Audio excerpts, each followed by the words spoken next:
Hi everyone, welcome back to our channel BFSI. Today we're talking about something super important and life-changing.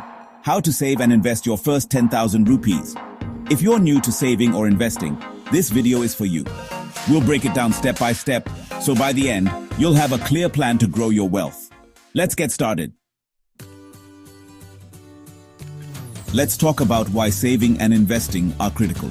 Saving is like building the foundation of a house. It's what keeps you secure during tough times. Investing, on the other hand, is like planting seeds that grow into trees. Together, they can help you achieve your financial goals, whether it's buying a house, traveling, or retiring early. Step 1 is saving. Here's how you can do it. Set a goal. Decide why you're saving 10,000 rupees. Is it for an emergency fund or to start investing? Having a clear goal will keep you motivated. Track your expenses. Use an app like AppName or simply note down your daily expenses. You'll be surprised at how much you can save by cutting small expenses. Cut unnecessary spending. Skip those extra coffees or impulse online buys.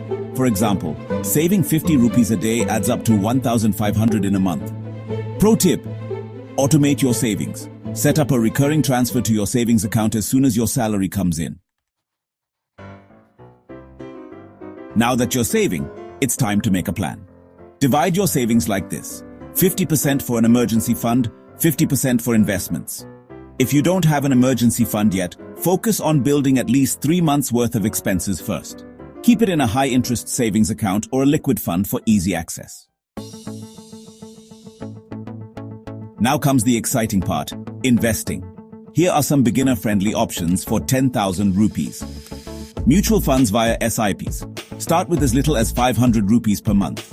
Choose index funds or balanced funds. Stocks. Use trusted apps like Zerodha or Grau to buy blue-chip stocks. Gold, digital gold, or gold ETFs are great options for diversification. Fixed deposits or recurring deposits. If you're risk-averse, start with these to earn steady interest. Remember, the key is to start small and be consistent. Don't put all your money in one option. Diversify. Here are some tips to keep you going. Set milestones. Celebrate when you save your first 1,000 rupees, 5,000 rupees, and so on. Track progress. Use apps to watch your investments grow. Educate yourself. Read books like Rich Dad, Poor Dad, or follow finance channels to stay inspired. And that's how you can save and invest your first 10,000 rupees. It's all about starting small, staying disciplined, and learning as you go. If you found this video helpful, don't forget to like, share, and subscribe. Drop a comment below if you have any questions or want more tips on personal finance. Let's grow our wealth together. See you in the next video.